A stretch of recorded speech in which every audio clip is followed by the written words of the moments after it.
Assalamualaikum warahmatullahi wabarakatuh. Kaum muslimin jemaah Jumat rahimakumullah.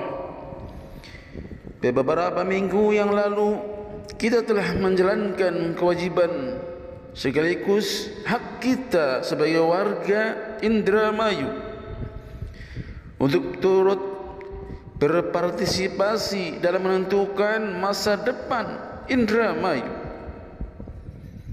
dengan memilih pemimpin. Dengan demikian tentu tugas pertama kita sudah selesai. Tinggal selanjutnya adalah bagaimana kita memberikan pengawasan terhadap kinerja pemimpin kita, pemimpin Indramayu. Mudah-mudahan beliau yang terpilih jangan sampai membuat dirinya berbusung dada, sementara bagi yang belum berkesempatan dapat menerimanya dengan lapang dada, karena pada hakikatnya jabatan adalah anugerah dari Allah sekaligus amanat yang harus dijalankan dengan sebenar-benarnya. Untuk itu dalam kesempatan ini marilah sekilas kita menengok sejarah sahabat Abu Bakar. Ketika beliau dilantik menjadi khalifah pertama, beliau menyampaikan khutbah iftitah dengan nukilan sebagai berikut: wahai sekalian manusia, sekarang aku telah kalian angkat untuk memegang urusan kalian ini. Padahal aku bukanlah orang terbaik di antara kalian, karena jika aku berjalan di atas kebenaran dan keadilan, maka dukunglah aku. Sebaliknya jika aku menyimpang dari jalan kebenaran dan keadilan, maka luruskanlah aku. Taatilah aku selama aku taat kepada Allah dan Rasulnya. Namun bila aku melanggar perintahnya dan tak menjalankan sunnah Rasulnya, maka janganlah kalian mengikuti aku. Menyimak nukilan pidato pembukaan Khalifah Abu Bakar di atas, saya menggarisbawahi setidaknya ada 3 hal yang dianggap sebagai filosofi dan sekaligus dasar kepemimpinan Islam.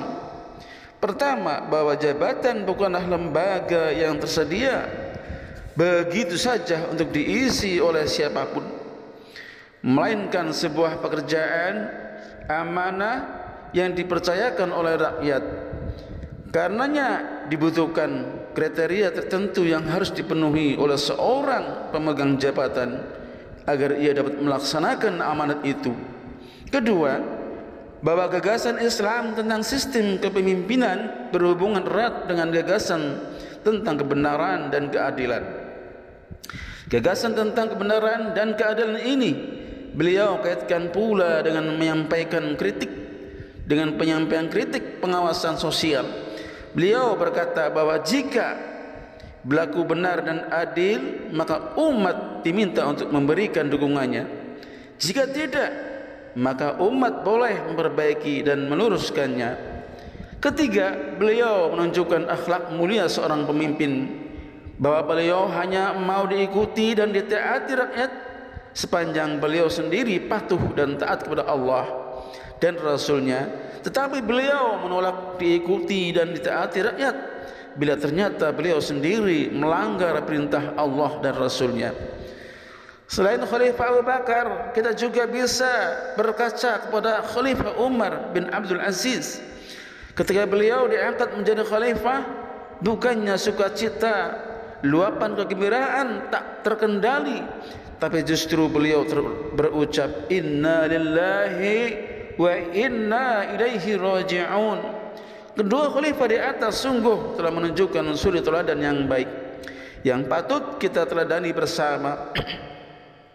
Keduanya memandang jabatan bukan sesuatu yang dicari-cari, tapi sebuah amanat yang harus dijalankan dengan penuh kesungguhan hati. Keduanya yakin bahwa jabatan adalah anugerah yang Allah berikan kepada siapa yang ia kehendaki.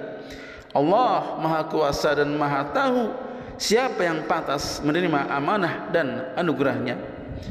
Kaum muslimin jamaah Jumat rahimakumullah, berkaitan dengan masalah amanat kita dapat merujuk kepada beberapa ayat Al-Quran. A'udzu billahi minasyaitonir rajim.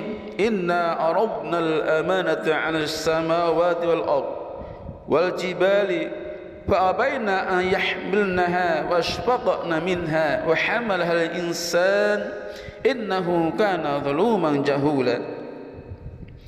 Sesungguhnya telah mengumpulkan amanat tugas-tugas keagamaan kepada langit, bumi dan gunung-gunung, maka semuanya enggan untuk memikul amanat itu dan mereka khawatir akan mengkhianatinya.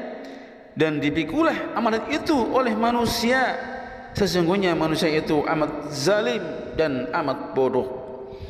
Al-Quran surat Al-Ahzab ayat 72. Ayat di atas menjelaskan tentang sikap langit dan bumi yang menolak untuk mengemban amanat yang akan Allah Subhanahu wa taala berikan.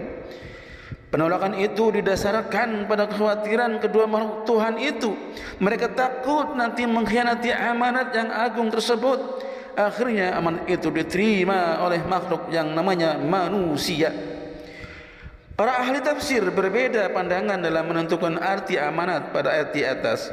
Sebagian menjelaskan bahwa yang dimaksud amanat pada ayat di atas adalah kalimat tauhid, yaitu kalimat syahadat, kalimat iman, kalimat nur dan kalimat taqwa. Semua itu disebut amanat karena harus kita ingat bahwa semua itu adalah hak-hak yang harus dijaga dan dilaksanakan sebagai titipan Allah kepada orang-orang mukallaf. Sementara ulama yang lain menjelaskan bahwa makna amanat dalam ayat di atas adalah seluruh anggota tubuh manusia. Seperti mata adalah amanat, ia harus dijaga dari segala bentuk penglihatan yang tidak dibenarkan oleh agama. Perut juga amanat yang harus dijaga dari segala macam makanan yang tidak halal. Lidah atau mulut juga amanat yang harus kita jaga dari segala bentuk perkataan dusta dan penuh cacian dan cercaan. Juga harus kita jaga dari segala bentuk perkataan yang menyakitkan ataupun menyinggung perasaan orang lain. Telinga, tangan, kaki, semua amanat yang harus kita jaga dari segala bentuk penggunaan yang tidak sejalan dengan norma dan aturan agama. Sementara ulama yang lain maknai amanat sebagai segala sesuatu yang dititipkan dan dipercayakan kepada kita untuk menyampaikannya kepada yang berhak menerimanya. Dalam Quran surat An-Nisa ayat 58, Allah berfirman, Innallaha ya'murukum an tu'addul amanati ila ahliha wa idha hakamtum binan nasi an tahkumu bil 'adl innallaha ni'ma ya'idzukum bih innallaha kana sami'an basira. Sesungguhnya Allah menyuruh kamu menyampaikan amanat kepada yang berhak menerimanya dan menyuruh kamu apabila menetapkan hukum di antara manusia supaya kamu menetapkan dengan adil. Sesungguhnya Allah memberi pengajaran yang sebaik-baiknya kepadamu. Sesungguhnya Allah adalah Maha mendengar lagi Maha melihat. Sebagai penutup khutbah ini, marilah kita terus tingkatkan keimanan kita dengan mewujudkannya dalam bentuk pelaksanaan seluruh amanat yang dipercayakan kepada kita.